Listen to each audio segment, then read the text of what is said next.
Education, adolescent and counselling and behaviour therapist अशा सगळ्या एरियामध्ये काम करणाऱ्या एका व्यक्तीला भेटायला. तर त्यांचं नाव आहे इशिता थेटे. त्या grow to fly adolescent and counselling सेंटरच्या मेन आहेत, संस्थापक आहेत. आणि त्यांनी परदेशात जाऊन रेमेडियल एज्युकेशन मधली शिक्षण घेतले आहे. त्यांनी RCR रजिस्ट्रेशनचे कोर्स केले आहेत आणि त्या त्यांच्या सेंटरमध्ये बरंच पण नंतर करणार आहोत. मुलांसोबत कसं काम करायचं, काय काम करायचं, सगळ्या गोष्टींबद्दल बोलणार आहे. तर आपण आता होतं की जसं डॉक्टर गोळ्या देतात आणि काही दिवसांनी तुम्ही जर एकदा थेरपी घेतली किंवा गोळ्या घेतल्या तरी एका सर्टन लेवल नंतर त्या सगळ्या गोष्टी बऱ्या होतात.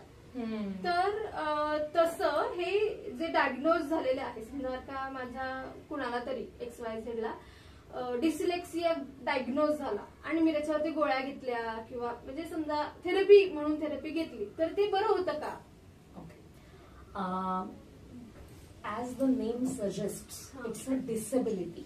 ओके. डिसेबिलिटीमध्ये आपण पूर्वीच्या काळी फक्त व्हिज्युअल डिसेबिलिटी म्हणजे अंध व्यक्ती ज्या आहेत त्यांना धरायचो किंवा मूकबधीर ज्यांना आपण म्हणतो किंवा ऑडिटरी डिसेबिलिटी हे जे आपण म्हणतो त्यांना धरायचो. आता ती थेरपी देऊन सुद्धा क्युअर होते का? नाही होत ना. Naturally it's a disability as the name suggest. तसंच ही न्यूरो डेव्हलपमेंटल डिसेबिलिटी आहे, विच मीन्स ब्रेन मधल्या काही फंक्शनिंग मध्ये चेंजेस झालेले आहेत बाय बर्थ, जे चेंज नाही होणार आहे. सो ही आयुष्यभराची डिसेबिलिटी आहे. याचा अर्थ मग थेरपी कशाला करायची? तर त्याला प्रश्न येतोच ना. सो थेरपी आपल्याला त्याची क्वांटिटी किंवा इंटेन्सिटी कमी करण्यासाठी किंवा फंक्शनल लेवलला जास्तीत जास्त सक्सेसफुली त्या व्यक्तीने राहता यावं याच्यासाठी करायची. म्हणजे आपण असं म्हणू शकतो का की समजा का एखादी डिसेबिलिटी माझ्यासोबत आहे त्यावेळेला मी ह्या सर्वसामान्य जगामध्ये वावरण्यासाठी काही गोष्टी शिकते, तशीच ही लर्निंग डिसेबिलिटी आहे माझ्यासोबत आणि त्याच्यासोबत मी कसं कोपअप करून ह्या सर्वसामान्य जीवनामध्ये वागू शकेल ह्याच्यासाठी मी थेरपी घेतली पाहिजे. अगदी. आणि कसं आहे, ज्या वेळेला तुम्ही थेरपी घेता त्यावेळेला तुम्ही टेक्निक शिकता, प्रॉब्लेम सॉल्व्हिंग स्किल्स शिकता, ज्याचा फायदा आयुष्यात पुढे जेव्हा याच्याच असोसिएटेड सिमिलर प्रॉब्लेम्स येतात तुमची कपॅसिटी डेव्हलप झाली असते to deal with those particular problems. कारण आज मला फक्त बीडी कन्फ्युजन हा प्रॉब्लेम असेल जो 100% उदाहरणार्थ काम केल्यानंतर तो प्रॉब्लेम कमी झाला आणि तो समजा असे 30% आला, म्हणजे 70% वेळेला मला बीडी कन्फ्युजन हे माझं मला मॅनेज करता येतंय, मला बी आणि डी वाचता येतोय, लिहिता येतोय. 30% वेळेला माझ्या घाई गडबडीत चुका होत आहेत. ओके. पण याच प्रकारची समजा मला डिफिकल्टी पुढे गेल्यानंतर कुठल्या तरी गोष्ट आली, से मी चायनीज शिकायला लागले आणि त्या चायनीज शिकताना त्यातल्या काही अक्षरांमध्ये माझे गोंधळ व्हायला लागले, तर मी काय प्रकारे टेक्निक्स वापरायचे ह्यासाठीची प्रॉब्लेम सॉल्व्हिंग स्किल्स माझे डेव्हलप होऊ शकतात. अच्छा. म्हणजे तुमच्या बोलण्यात असं जाणवतं की ही पर्टिक्युलर एखाद्या फक्त लँग्वेज पुरती नाही, म्हणजे फक्त इंग्लिश पुरती मर्यादित नाही, ती मे बी सगळ्या लँग्वेज साठी असू शकते. म्हणजे मी हिंदी शिको, मराठी शिको, चायनीज शिको, जॅपनीज शिको, कुठलीही भाषा शिको. राईट. जर डिस्लेक्सिया एखाद्या व्यक्तीला झालेला असेल तर ती ओव्हरऑल लँग्वेज प्रोसेसिंगची डिफिकल्टी आहे. त्यामुळे कुठलीही लँग्वेज असेल तरी त्याच्यामध्ये कुठल्या ना कुठल्या डिफिकल्टीज येण्याची शक्यता आहे. अच्छा.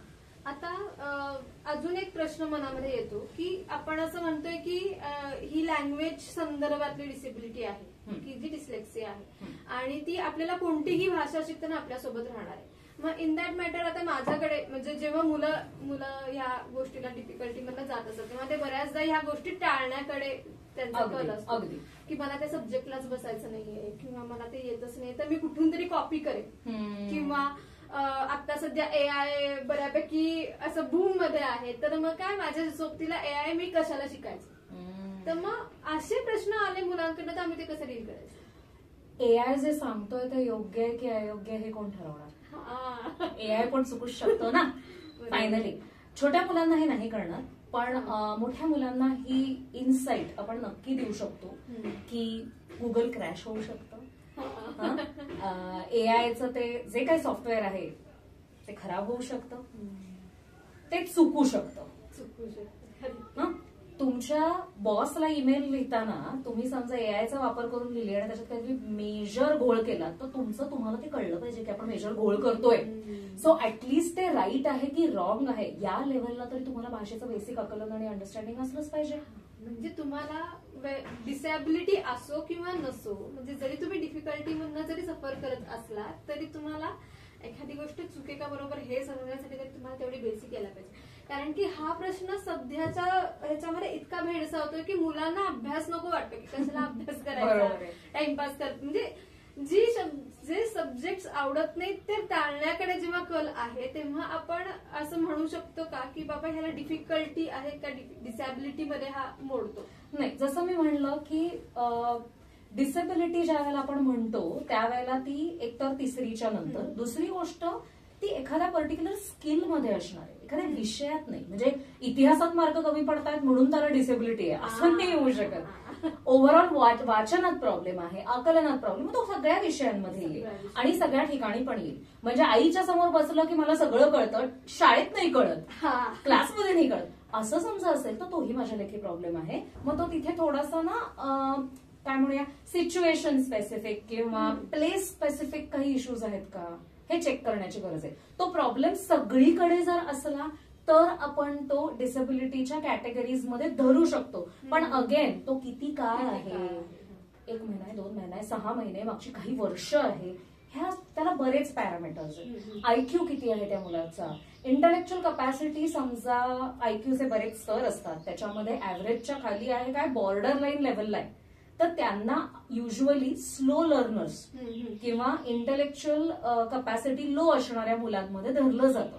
तर त्या केसमध्ये तुम्हाला लर्निंग चॅलेंजेस असणारच आहेत, मग ते डिसेबिलिटीमध्ये नाही कन्सिडर करतायत. माझा हा प्रश्न हाच होता पुढचा की बऱ्याचदा म्हणजे मी आमच्या टीचर्सकडनं किंवा बाकीच्या ठिकाणी जेव्हा भेटते तेव्हा मला असं बऱ्याचदा जाणवतं किंवा असं बोलण्यात येतं हा मंद आहे, ह्याला बुद्धीच नाहीये. म्हणजे आयक्यू असण्याचा म्हणजे आयक्यू लेवलचा आणि डिसॅबिलिटीजचा एकमेकांशी काही संबंध आहे का?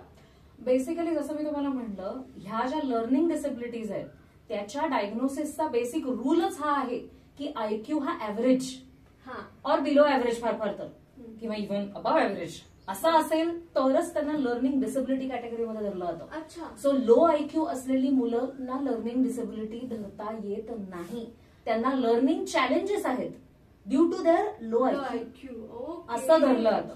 आणि त्यांच्याकडनं अपेक्षा जरा आपल्याला कमीच केल्या पाहिजेत, कारण कन्सिडरिंग देअर आयक्यू त्यांना गोष्टी पटपट झेपणार नाहीयेत, पटपट ग्रास्प होणार नाहीयेत, त्यांची प्रोड्यूस करण्याची कपॅसिटी कमी असणार आहे, त्यामुळे त्यांचे ओव्हरऑल टक्के जरा कमीच असणार आहेत. डिस्लेक्सियाच्या व्यक्तीकडनं किंवा डिस्कॅल्क्युलेट डिस्ग्राफियाच्या व्यक्तीकडनं त्यांना योग्य सपोर्ट दिल्यानंतर त्यांचे mark average to above average पण असू शकतात. किंवा त्यांना समजा जी कन्सेशन्स गव्हर्नमेंटकडनं मिळतात त्या कन्सेशन्समुळे सुद्धा त्यांना से रायटर मिळाला, मॅथ्सला कॅल्क्युलेटर मिळाला किंवा अर्धा तास एक्स्ट्रा मिळाला, स्पेलिंग इग्नोर केली गेली, अशा सगळ्या गोष्टींमुळे त्यांना चांगल्या प्रकारे मार्क मिळू शकतात. कारण त्यांना उत्तर येत असतं, तोंडी येत असतं, फक्त ते नीट मांडता येत नसतं. म्हणजे असं आपण म्हणू शकतो का की ही जी कदाचित जे डिसॅबिलिटी वाली लोक आहेत, लर्निंग डिसॅबिलिटी वाले, त्यांच्या बुद्धीमध्ये फरक म्हणजे ती काही मंद किंवा कमी समजणारी अशी नसतात, तर ती नॉर्मल किंवा अबव ऍव्हरेज मध्ये किंवा गिफ्टेड मध्ये पण जातात, असू शकतात. हो, पण there are some difficulties or disabilities to learn a specific skill. Correct. आणि तिथं त्यांना मदत मिळाली तर ते कॅन डू वेल.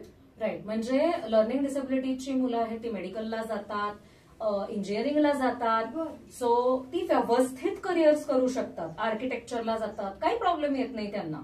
सो ते रेग्युलर आपली सगळी करिअर्स करू शकतात. आणि 12वीच्या लेव्हलपर्यंत तर त्यांना गव्हर्नमेंटची कन्सेशन सगळी आहेत, त्याच्या पुढेही कन्सेशन्स असावीत असा प्रयत्न चालू आहे. पण 12वी पर्यंत तर नक्की सगळ्या बोर्ड्सना कन्सेशन्स आहेत लर्निंग डिसेबिलिटीच्या. आता अजून एक प्रश्न की हे जे कन्सेशन्स जे मिळतात ते फक्त 8वी नंतर मिळतात का त्याच्या आधीही मिळू शकतात? ते खरं सांगायचं झालं ना स्कूल स्पेसिफिक आहे. काही शाळा आहेत ना त्या आधीपासून सपोर्ट द्यायला तयार असतात, कधी शॅडो टीचर म्हणून, कधी काय म्हणूया डिफिकल्टीज आहेत ते जाणवतात आणि त्यांना मुलांना सपोर्ट करायचा आहे म्हणून स्पेलिंग इग्नोर करतील किंवा हे 3री पासून म्हणजे जेव्हा डायग्नोसिस मिळालेलं आहे तेव्हापासून हे करू शकतात. पण काही काही शाळांचं असं म्हणणं असतं की नाही, आम्ही 8वी नंतरच जो काय आहे तो सपोर्ट देणार. सो हे थोडंसं शाळा स्पेसिफिक, बोर्ड स्पेसिफिक असं आहे. आणि त्या शाळेतली काउन्सिलर केवढी इन्फॉर्म्ड आहे, ती किती मदत करतेय, किंवा शाळेचं बोर्ड ऑफ डिरेक्टर्स किती या बाबतीत विचार करताय, त्याच्यानुसार ते आहे. आता तुम्ही काउन्सिलरचा विषय काढला म्हणून विचारते की एक काउन्सिलर म्हणून मी अकॅडमिक केसेसमध्ये, म्हणजे आता ही जे रेमिडियल एज्युकेशनच्या आहेत किंवा ज्यांना लर्निंग डिफिकल्टीज वाले जे आहेत, त्यांना ऍज अ काउन्सिलर म्हणून मी किती एंटरटेन केलं पाहिजे आणि माझा रोल त्याच्यामध्ये काय असला पाहिजे? मला वाटतं काउन्सिलर्सचं काम आहे त्यांना पहिल्यांदा सायको एज्युकेट करणं. म्हणजे त्यांना काय माहिती देणं की तुमच्या मुलांचे लर्निंग चॅलेंजेस हे फक्त ते आळशी आहेत म्हणून, किंवा ते कंटाळा करतायत, त्यांना लिहायला आवडत नाही, अशा कारणांनी नाहीयेत. त्याला काहीतरी मूळ कारणं असू शकतात. तर ती आपण पहिल्यांदा जर आयडेंटिफाय केली तर त्याच्यावरती काम करणं सोपं जाईल. सो त्यांना योग्य ठिकाणी टेस्टिंगला पाठवणं.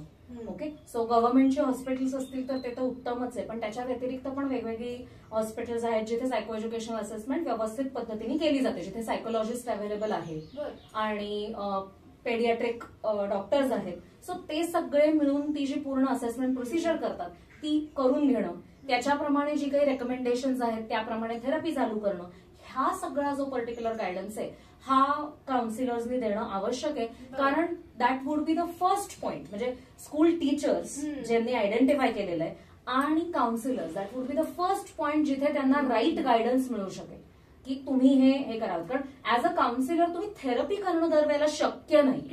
कारण तुम्हाला मे बी जरी कळलं की याची लेवल इतकी आहे आणि करायचं आहे का, तरी त्याला जेवढा वेळ द्यायला पाहिजे स्कूल लेव्हलला एवढ्या सगळ्या मुलांमध्ये प्रॅक्टिकली देणं शक्य नाहीये. त्यामुळे शाळेमध्ये जर एखादी स्पेशल एज्युकेटर किंवा रेमिडियल एज्युकेटर असेल तर ती ते पुढे घेऊ शकेल, किंवा त्यांना योग्य सेटअप्समध्ये किंवा हॉस्पिटल्समध्ये रेफर करणं जिथे ही थेरपी अवेलेबल आहे.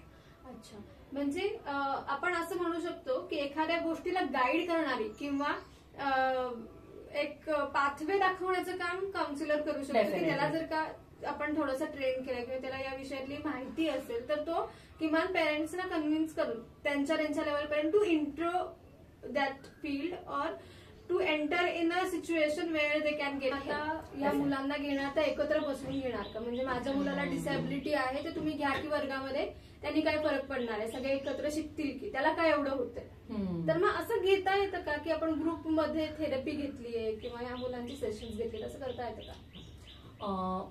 पहिलं म्हणजे ती सगळ्या मुलांबरोबर शिकू शकतात का? हो, शिकू शकतात. कन्सेप्च्युअली सगळ्या गोष्टी शिकू शकतात. सो सायन्सचे टीचर समजा एखाद्या विषयावरती माहिती देतेय आणि मुलं शिकतायत तर त्यांची ग्रास्पिंगची कपॅसिटी व्यवस्थित असेल. पण कदाचित क्लासवर्कमध्ये ज्या गोष्टी चालल्यात ना, म्हणजे फळ्यावरनं खाली उतरवणं असेल किंवा मॅम डिक्टेट करतायत आणि त्यांनी लिहिणं अपेक्षित आहे, तिथे त्याला कन्सर्न्स येतील. आता ग्रुप थेरपीच्या बाबतीत जर बोलायचं झालं तर as per the remedial education definition group therapy हा पॉसिबल आहे.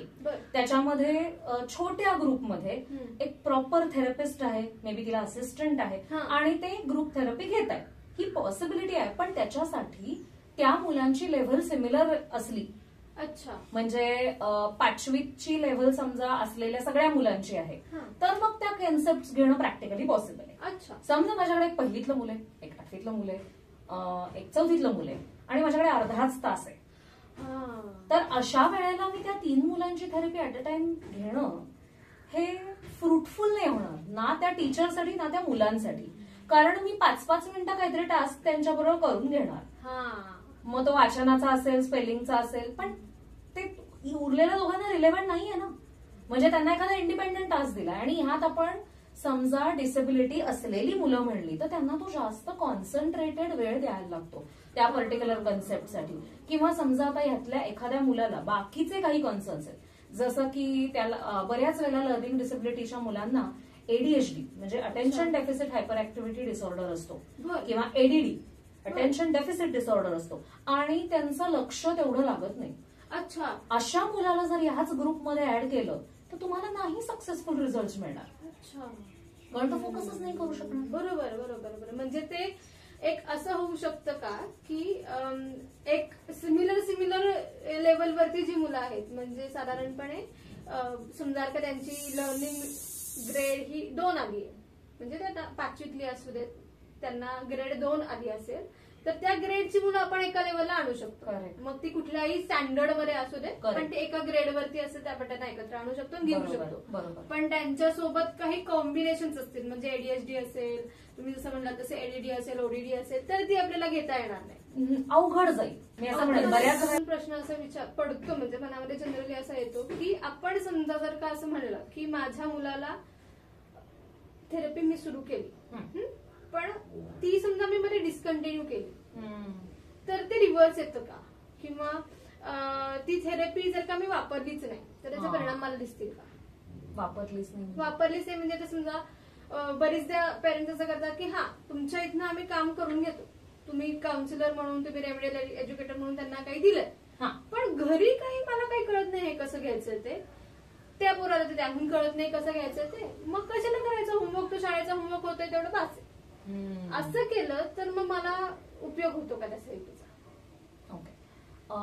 सो थेरपी ही युजली नावाप्रमाणेच रेग्युलर आणि कन्सिस्टंट करण्याची गोष्ट आहे, आणि प्रत्येक मुलाला ती काही ठराविक काळासाठी आवश्यक असेल. सो ज्यावेळेला आपण सायको एज्युकेशनल असेसमेंट करतो आणि आपल्याला गॅप कळते, त्याला असलेले पॅरामीटर्स कळतात, म्हणजे त्याला लर्निंग डिसेबिलिटी आहे, एडीएचडी आहे, काय नक्की प्रॉब्लेम्स आहेत हे जेव्हा कळतात, तेव्हा त्याच्यानंतर साधारण किती काळ लागेल याचा अंदाज एक सायकोलॉजिस्ट, एक रेमेडियल एज्युकेटर घेऊ शकतो, की ह्याला ना 6 महिने लागतील, ह्याला 1 वर्ष लागतील, ह्याला 5 वर्ष लागतील, असं सुद्धा आपल्याला कळू शकतं. आणि हे कळल्यानंतर ऍटलिस्ट 1 वर्ष तरी आपल्याला पूर्ण द्यायला पाहिजे टू सी द चेंजेस. 6 महिने हा सुद्धा काळ तुम्हाला एक रेमेडियल एज्युकेटर चांगल्या पद्धतीने काम करतोय ना हे डिटरमाइन होण्यासाठी होऊ शकतो. पण जेव्हा मी 6 महिने म्हणते तेव्हा ती कन्सिस्टंट सेशन्स अपेक्षित आहे. सो याच्यामध्ये काही रेमेडियल एज्युकेटर्स हे आठवड्यातनं 1च सेशन घेतात, मग एका सेशननी तेवढी प्रोग्रेस नाही मिळू शकत.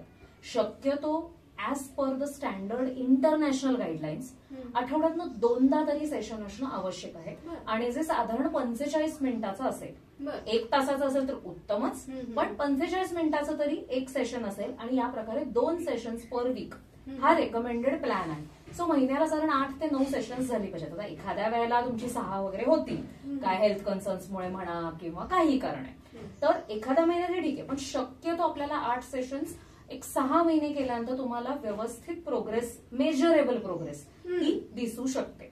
याच्यामध्ये इंटरनॅशनल गाईडलाईन्स नुसार बोलायचं झालं तर होमवर्क दरवेळेला घरी द्यायलाच पाहिजे असं नाही, पण समजा काही कन्सेप्ट ज्या घेतलेल्या आहेत त्याची प्रॅक्टिस मुलांनी घरी केली पालकांबरोबर, आणि त्यासाठी पालकांनी जाणून घेतलं की काय करायचं आहे, तर त्याप्रमाणे त्यांना नक्कीच फायदा होऊ शकेल, स्पीडअप होऊ शकतील गोष्टी. आणि ज्यांचा आयक्यू कमी आहे ना, म्हणजे बॉर्डरलाईन आयक्यू आहे किंवा स्लो लर्निंग आहे, त्या पर्टिक्युलर मुलांना ही प्रॅक्टिस फार महत्वाची आहे. अच्छा. सो त्या रेमेडियल एज्युकेशन मध्ये जर घरच्या लेव्हलला पालकांनी गोष्टी केल्या तर तुम्हाला फास्टर प्रोग्रेस दिसेल. म्हणजे आपण असं म्हणू शकतो की टीचर, रेमेडियल एज्युकेटर आणि पेरेंट्स यांचा एकत्र एफर्ट्स जर का झाले तर it will be best result for child. Definite. अच्छा. Okay. So this is a thing which we have to work on. So आता मला पुढच्या प्रश्नाकडे खरं तर जायचं आहे की आपण मागच्या इतक्या सगळ्या प्रश्नांमध्ये आपण बघितलं होतं की व्हॉट इज अ थिंग, म्हणजे रेमेडियल एज्युकेशन म्हणजे काय, डिफिकल्टी म्हणजे काय, मला काय प्रश्न येतात, किंवा एक काउन्सिलर म्हणून, एक शाळा म्हणून मी काय करायला पाहिजे. पण समजा जर का मला या क्षेत्रामध्ये काम करायचं आहे असं मी ठरवलं, आणि मला समजा का माझं स्वतःचं काही एखादं चालू करायचं असेल तर मी काय करू शकते? पहिली गोष्ट म्हणजे ह्याच्या असोसिएटेड इन्फॉर्मेशन तर साइड बाय साइड काढतानाच तुमचं शिक्षण हे चाइल्ड डेव्हलपमेंट, चाइल्ड सायकोलॉजी किंवा क्लिनिकल सायकोलॉजी, काउन्सिलिंग सायकोलॉजी या फील्ड्समध्ये असणं आवश्यक आहे. कारण ह्या थेरपीमध्ये फक्त एज्युकेशनल कंटेंट नाही शिकवलं जात, बऱ्याच वेळेला तुम्हाला बिहेव्हिअरल थेरपीची, प्ले थेरपीची प्रिन्सिपल्स वापरायला लागतात. सो चाइल्ड सायकोलॉजीच्या थेअरीज तुमच्या डोक्यात असायला लागतात. कारण याच्यात प्रत्येक मूल वेगळं असतं आणि त्याच्या कलाने कधी कधी घ्यायला लागतं, कधी कधी त्याच्यासाठीच्या प्रॉपर स्ट्रॅटेजीज डिझाईन करायला लागतात आणि इंडिव्हिज्युअलाइज्ड एज्युकेशनल प्लॅन बनवायला लागतो. त्याचबरोबर तुम्हाला सायको एज्युकेशनल टेस्टिंग इधर करता आलं पाहिजे किंवा केलेल्या रिझल्टचं प्रॉपर इंटरप्रिटेशन करून त्याच्याप्रमाणे प्लॅन बनवता आला पाहिजे. सो इट्स लाईक 1-to-1 वेगळी प्रोसेस आहे. म्हणजे प्रत्येक वेळेला तुमच्या ह्याच्यामधले इन्ग्रेडियंट बदलणार आणि प्रत्येक वेळेला रेसिपी बदलणार आणि तुमच्या सगळ्या गोष्टी चेंज होणार. म्हणजे आयपी इज लाईक की त्या व्यक्तीचे जे काही इन्ग्रेडियंट्स आहेत त्याच्यानुसार तुम्ही रेसिपी बनवा. अगदी. कारण एखाद्या मुलाला डिस्कॅल्क्युलिया आहे तर मला मॅथ्स फोकस्ड पूर्ण थेरपी प्लॅन बनवायला लागेल आणि एखाद्या मुलाला लँग्वेज डिले असल्यामुळे त्याला र आणि ल अजून क्लिअरली बोलता येत नाहीये, काही पर्टिक्युलर साऊंड बोलता येत नाहीये आणि त्याची ओव्हरऑल व्होकॅब्युलरी शब्दसंग्रह कमी आहे, त्यामुळे त्याला ओव्हरऑल लिंग्विस्टिक प्रोसेसिंगला आणि कॉम्प्रिहेन्शनला प्रॉब्लेम असेल आणि त्याला डिस्लेक्सिया नाहीये. अच्छा. पण त्याला हे सगळे प्रॉब्लेम्स असल्यामुळे त्याला भाषेचं आकलन ओव्हरऑल कमी होतं. अच्छा. तर मग त्याचा जो प्लॅन आहे तो एंटायरली वेगळा असेल. अच्छा. म्हणजे हे व्यक्ती टू व्यक्ती बदलत जाईल सगळ्या गोष्टी. अगदी. आणि अजून एक प्रश्न मी ह्याच्यामध्ये असा येतो की समजा जर का मी ठरवलं की मी ग्रुप थेरपी घेणार असेल तर मग मला त्या सगळ्यांचा एकत्र सामायिक जाईल असा काहीतरी प्लॅन बनवावा लागेल प्रत्येक वेळी. आणि जसं मी मगाशी सुरू केली होती इन्फॉर्मेशन तर त्याच्यामध्ये मी बेसिक एज्युकेशन बद्दल बोलले, पण त्याचबरोबर रेमेडियल एज्युकेशन मध्ये ऑफकोर्स डिप्लोमा कोर्सेस काहीतरी केलेले पाहिजेत जे गव्हर्नमेंट सर्टिफाईड आहेत, आरसीआय रेकॉग्नाइज्ड आहेत. कारण लर्निंग डिसेबिलिटीच्या क्षेत्रामध्ये काम करण्यासाठी आरसीआय रेकॉग्नाइज्ड तुमच्याकडे डिग्री असणं आता खूप आवश्यक आहे. असंच मी उठले आणि सुरू केलं रेमेडियल टीचिंग असं चालत नाही. ओके. सो गव्हर्नमेंटचे या बाबतीतले रूल्स आता खूप स्ट्रिक्ट झालेले आहेत, त्यामुळे प्रत्येक व्यक्ती जी या क्षेत्रात काम करू इच्छिते त्यांना याच्या असोसिएटेड गव्हर्नमेंटचे रूल्स, कन्सेशन्सच्या बाबतीतले रूल्स, सगळ्या गोष्टी माहिती पाहिजे. ऍज अ रेमेडियल एज्युकेटर पहिल्यांदा ना तुम्हाला इंडिव्हिज्युअल सेशन्स पहिल्यांदा घेण्याची प्रॅक्टिस करावी, मग ग्रुप सेशन्स कडे जावं, कारण ते जास्त ट्रिकी आहे, जास्त अवघड आहे, मल्टीटास्किंग आहे ना फायनली. ओके. एवढ्या मुलांना सांभाळणं ऍट द सेम टाइम आणि त्यात परत मी हे अगदी क्लिअरली मांडू इच्छिते की आरसीआयच्या गाईडलाईन्स दिवसेंदिवस खूप क्लिअर या बाबतीत यायला लागलेल्या आहेत.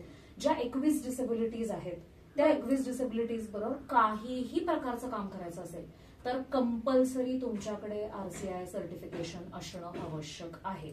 आणि त्याच्या बऱ्याच कॅटेगरीज आहेत, त्या कुठल्या कॅटेगरीचं काम तुम्ही करताय त्यानुसार ते सर्टिफिकेशन असणं हे खूप महत्वाचं आहे.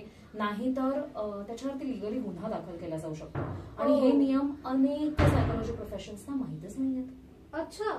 त्याच्यामुळे मला असं वाटतं की ही मोठी जबाबदारी आहे सगळ्याच लोकांची याबद्दलची माहिती प्रॉपगेट करणं आवश्यक आहे, लोकांना माहिती असणं आवश्यक आहे. आणि ज्याला रेमेडियल एज्युकेशन मध्ये काम करायचंय त्यांनी बीएड स्पेशल एज्युकेशन एलडी सारखा जर कोर्स केला तर त्याला डायरेक्टली व्यवस्थित कॉन्फिडेंटली आणि ऑफिशियली काम करता येईल. आणि बीएड स्पेशल एज्युकेशन एएसडी पण आहे, ऑटिझम स्पेक्ट्रम डिसऑर्डर्सचं आहे, मल्टिपल डिसेबिलिटीजचं आहे, त्याच्यानंतर इंटेलेक्च्युअल डिसेबिलिटीजचं आहे, मग इतर डिसेबिलिटीजचं आहेच, म्हणजे हिअरिंग इम्पेअर्ड, व्हिज्युअली इम्पेअर्ड हे तर आहेच आहे. बरोबर. पण हे अशा ज्या कॅटेगरीज आहेत त्याचं स्पेसिफिक तुमच्याकडे सर्टिफिकेशन असलं तर तुम्हाला पूर्ण अधिकार मिळतो त्या पर्टिक्युलर कॅटेगरीवर काम करण्याचा आणि तुम्ही गव्हर्नमेंट सर्टिफाईड थेरपिस्ट आहात. पण म्हणजे असं होऊ शकतं का, म्हणजे माझा प्रश्न असा आहे की समजा मी बीएड केलं एखाद्या एज्युकेशन मध्ये आणि मी ह्या स्पेशल एज्युकेशन मधले काही पॅरामीटर्स म्हणजे समजा का मी काय एलडी मध्ये बीएड केलं तर मग मला सर्टिफिकेशन मिळतं ना एलडी बीएड असं सर्टिफिकेशन मिळतं. BEd LD special BEd special education with LD as focus. अच्छा. एलडी ऑनर्स काइंड ऑफ केल्यासारखं. सो आणि पण असं नाही की तुम्ही इतर कॅटेगरीज बरोबर काम करू शकत नाही. आरसीआयच्या ज्या कंटिन्युअस रिहॅबिलिटेशन एज्युकेशनचे वेगवेगळे छोटे छोटे कोर्सेस असतात ते करून तुम्ही इतर डिसेबिलिटीच्या कॅटेगरीज बरोबर काम करण्यासाठी स्वतःला ग्रूम करू शकता. सो ती पण एक पॉसिबिलिटी राहते. पण तुम्ही एका पर्टिक्युलर याच्यामध्ये एकदम पूर्ण स्पेशलाइज्ड आहात हा त्याचा अर्थ होतो. Okay. So it's a interesting but तुम्हाला त्याच्यामध्ये एफर्ट्स घेतले तर हे खूप तुम्हाला इंटरेस्टिंग फील्ड आहे आणि ज्याच्यामध्ये तुम्हाला खूप काम करण्याचा तर स्कोप आहे की ज्या आपण संस्था बघतोय आता आजूबाजूला किंवा ज्या गोष्टी बघतोय तर पुण्यासारख्या क्षेत्रामध्ये म्हणजे पुण्यासारखी जागा असेल किंवा मुंबई असेल, नाशिक असेल, या ठिकाणी जिथे ते मल्टी सिटीज किंवा ज्याला म्हणतात आपण मेट्रो सिटीजच्या जवळ असणारी जी शहरं आहेत त्या शहरांमध्ये ह्या गोष्टी बऱ्यापैकी आपल्याला दिसून येतात, म्हणजे ही सेंटर्स अशा प्रकारची. पण जी थोडीशी रिमोट एरियामध्ये आहेत की पुण्यापासून लांब असतील, कोल्हापूर, नाशिक, मुंबई यापासून थोडी लांब आउटस्कर्टला असणाऱ्या सिटीजमध्ये हे अजून एवढं पोहोचलेलं नाही. तर मग अशा ठिकाणच्या लोकांनी पोहोचायचं असेल तर त्याच्यासाठी काय करता येईल किंवा तुमच्याशी संपर्क साधायचा असेल की बाबा आमच्या मुलाला ह्या सगळ्या गोष्टी बघितल्यानंतर ऐकल्यानंतर काही इश्यू जाणवतोय, तर मग आपल्याशी संपर्क साधायचा असेल तर कशा प्रकारे साधता येईल? सो माझ्यासारख्या ज्या वेगवेगळ्या ऑर्गनायझेशन्स आहेत ज्या काम करतात त्यांना तुम्ही कनेक्ट करू शकता ओव्हर द फोन, अपॉइंटमेंट घेऊ शकता, असेसमेंट कंडक्ट करता येऊ शकते, सायको एज्युकेशनल असेसमेंट कंडक्ट करता येऊ शकते आणि मग थेरपेटिक प्लॅन पूर्ण बनवता येऊ शकतो आणि आपण आयईपी करून पुढे जाऊ शकतो. ह्या रिमोट गावांचं जर आपण बोलायचं झालं तर आता currently grow to fly online therapy पण देत आहे. सो आता आम्ही महाराष्ट्रामधल्या वेगवेगळ्या छोट्या छोट्या गावांमधल्या काही मुलं आहेत जे आमच्याकडे येऊन टेस्टिंग करून गेलेले तर त्यांची आम्ही ऑनलाईन थेरपी करतोय. किंवा इव्हन फॉरेन मधली काही मुलं आहेत, इंडियन मुलं जी फॉरेन कंट्रीजमध्ये राहतात आणि त्यांना थेरपीची गरज आहे. सो ते प्रेफर करतात की इंडियन लोकांनी थेरपी घ्यावी, म्हणून आम्ही त्यांच्याबरोबर पण थेरपी करतो.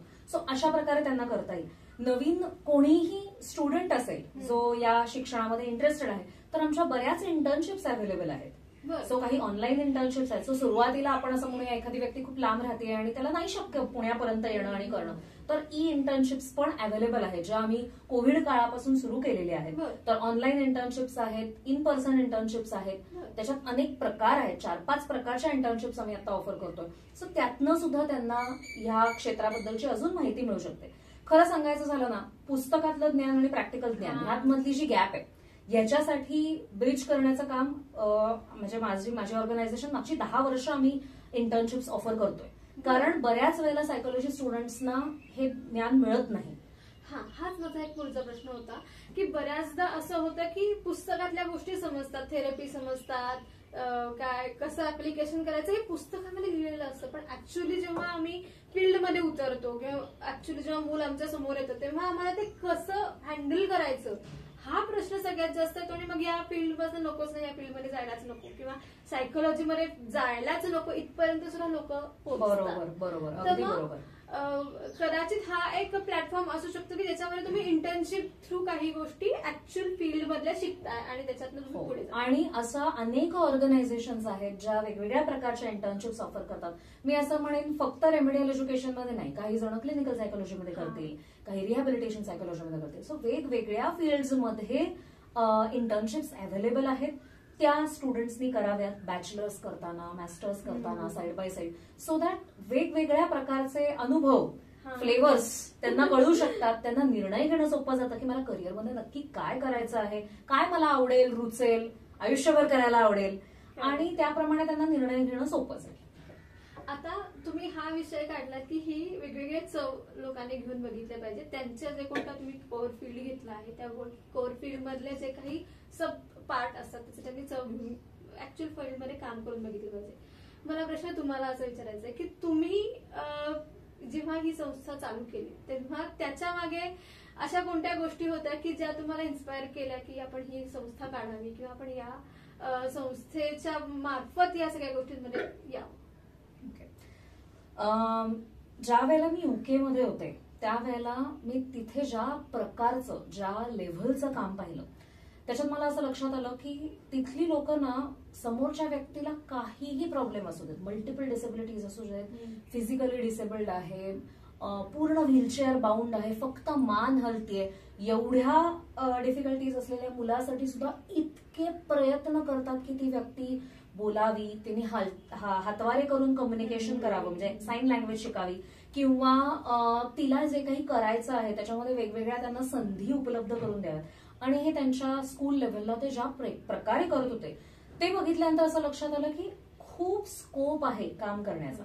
दुसरी गोष्ट एक लक्षात आलं की भारतामध्ये याच्याबद्दलचा अवेअरनेस नसल्यामुळे बऱ्याच वेळेला कुठल्याही सायकोलॉजिकल कन्सर्न्स असलेल्या व्यक्तीला सिम्पथेटिकली बघितलं जातं. बिचारा, त्याला किती त्रास आहे, मग त्याला फिजिकल डिसेबिलिटी असू देत, व्हिज्युअल चॅलेंजेस असू देत, काही चॅलेंजेस असू देत, तिथे ना एकदम त्यांच्याकडे कीव करून बघितलं जातं आणि सगळ्या गोष्टी हातात दिल्या जातात.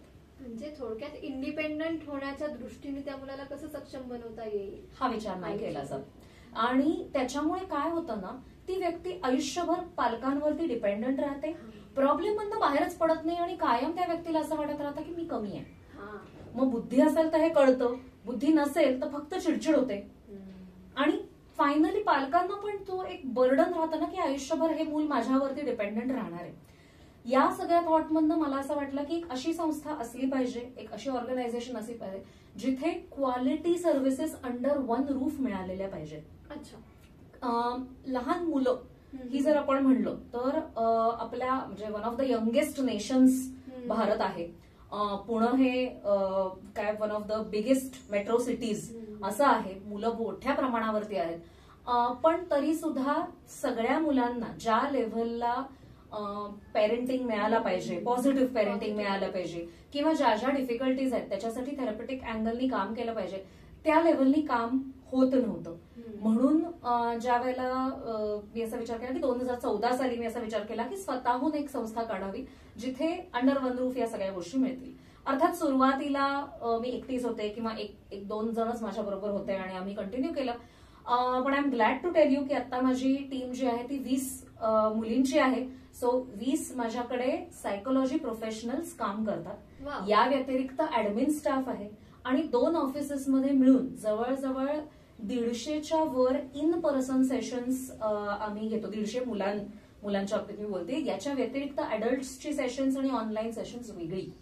सो ऑलमोस्ट 200 केसेसवरती आम्ही at a time per month काम करतोय. आणि त्या मुलांना किंवा त्यांच्या पालकांना, त्या अडल्ट्सना अफोर्डेबल येट क्वालिटेटिव्ह सर्व्हिसेस देणं हे आमचं ध्येय आहे. काही काही संस्थांमध्ये पूर्वी असे पण माझे अनुभव आले किंवा काही जणांकडनं ऐकलेले आहेत की बऱ्याच वेळेला पैशांसाठी एखादी केस लांबवली जाते. म्हणजे गरज नसताना त्यांना थेरपी चालू ठेवली जाते, किंवा ज्या वेळेला माहितीये की ह्या केसचं काम होऊ शकणार नाहीये तरी सुद्धा आमच्याकडे आम्ही थेरपी देणार नाही, तुम्ही यांच्याकडे जा, अशा प्रकारे रिडायरेक्ट केलं जात नाही. सो आपण म्हणूया थोड्याशा अनएथिकल प्रॅक्टिसेस चालतात. त्या ज्या पर्टिक्युलर प्रॅक्टिसेस आहेत ह्या आपल्याला नाही करायच्या आहेत.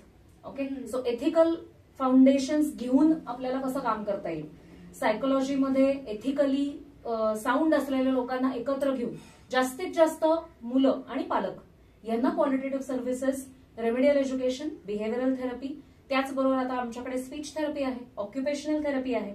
So consultant speech therapist, occupational therapist येतात. पेरेंट काउन्सिलिंग, पर्सनल काउन्सिलिंग, या सगळ्या फ्रंटवरती ऍट अ टाइम काम कसं करता येईल या दृष्टिकोनातनं ही ऑर्गनायझेशन सुरू झाली. सो हा म्हणलं तर खूप वेगळा प्रवास आहे की ज्याच्यामध्ये एका छोट्याशा इन्स्पिरेशनचं आपण मोठं झाड होताना बघतो आहे. आणि या सगळ्या ह्याच्यामध्ये एक तुम्ही विचार केला तर मूल, पालक हे सेंटरला राहून एथिकली कोणत्या गोष्टींचा आपल्याला विचार करता येऊ शकेल या गोष्टीवरती भर आपल्याला जास्त दिसतो. आता मला आणखीन एक गोष्ट अशी विचारायची वाटते की जेव्हा आपण असं म्हणतो की आपल्याला एखाद्या व्यक्तीला रेफर करायचं आहे, तर रेफर केल्यावरती म्हणजे आता आपल्याला दिसतं की ही केस आपल्या ह्याच्यामध्ये नाहीये, ही काउन्सिलिंग मध्ये पडत नाही, त्याला काहीतरी स्पेशल मदतीची गरज आहे, तेव्हा रेफर केल्यानंतर आपण त्याच्या पुढे काय करणं अपेक्षित आहे? म्हणजे त्यांना सोडून देणं अपेक्षित आहे का त्या केसचा फॉलोअप घेणं असेल किंवा काही गोष्टी करणं? आय थिंक ते डिपेंड करतं तुमच्या कामाचा स्कोप काय. म्हणजे उदाहरणार्थ माझ्याकडे समजा एखादा पेशंट असा आला की ज्याला मी क्लिनिकल पॉप्युलेशन बरोबर काम करत नाही, म्हणजे ज्याला अल्झायमर्स आहे किंवा स्किझोफ्रेनिया आहे, अशा प्रकारचे जे सायकोलॉजिकल डिसऑर्डर्स आहेत त्याच्याबरोबर मी काम करत नाही. तर समजा माझ्याकडे अशी समजा एखादी केस आली तर मी युजली सायकॅट्रिस्टकडे किंवा एमफिल झालेल्या क्लिनिकल सायकोलॉजिस्टकडे ती रेफर करते. तर त्या पर्टिक्युलर लोकांना रेफर केल्यानंतर फक्त ती केस तिकडे गेली का किंवा त्यांनी कनेक्ट केलंय का इथपर्यंत माझा संबंध राहतो. अदरवाईज त्या केसेसचा मी पुढे फॉलोअप घेत नाही, कारण ती त्या पर्टिक्युलर ऑर्गनायझेशनची जबाबदारी असते. समजा असं असेल की त्याच व्यक्तीचं मूल माझ्याकडे येतंय, सो वडील आहेत ते मे बी थेरपीला एखाद्या ठिकाणी जात आहेत आणि त्यांचा मुलगा आहे तो माझ्याकडे येतोय, मग त्या केसेसमध्ये मला तो फॉलोअप चालू ठेवणं, की सेशन्स चालू आहेत ना, औषधं चालू आहेत ना, हा फॉलोअप ठेवणं मग आवश्यक राहतं. कारण नॅचरली काय वडिलांच्या बिहेव्हिअरचा परिणाम त्या मुलावर होणार आहे, त्यामुळे माझी नैतिक जबाबदारी राहते हे समजून घेणं की फॅमिली डायनामिक्स काय चालू आहे.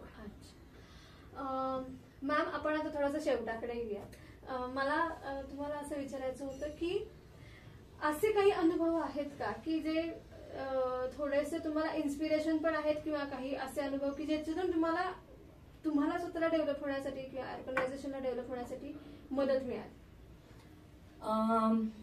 मी असं म्हणेन, वेगवेगळ्या सिच्युएशन्समध्ये पालक ज्या वेळेला सांगतात ना की तुमच्यामुळे माझा मुलगा हे करू शकला, तुमच्यामुळे ही माझी जी मुलगी आहे ही ह्या प्रॉब्लेम मधनं बाहेर पडली, किंवा ज्या वेळेला सायकॅट्रिस्ट स्वतःहून सांगतात की मी ह्या मुलीच्या डिप्रेशनच्या गोळ्या कमी केलेल्या आहेत आणि त्या मेजर लेवलला कमी केलेल्या आहेत थँक्स टू युअर थेरपी, त्यावेळेला खरं तर आपण जे केलंय त्याचं चीज झालं असं वाटतं.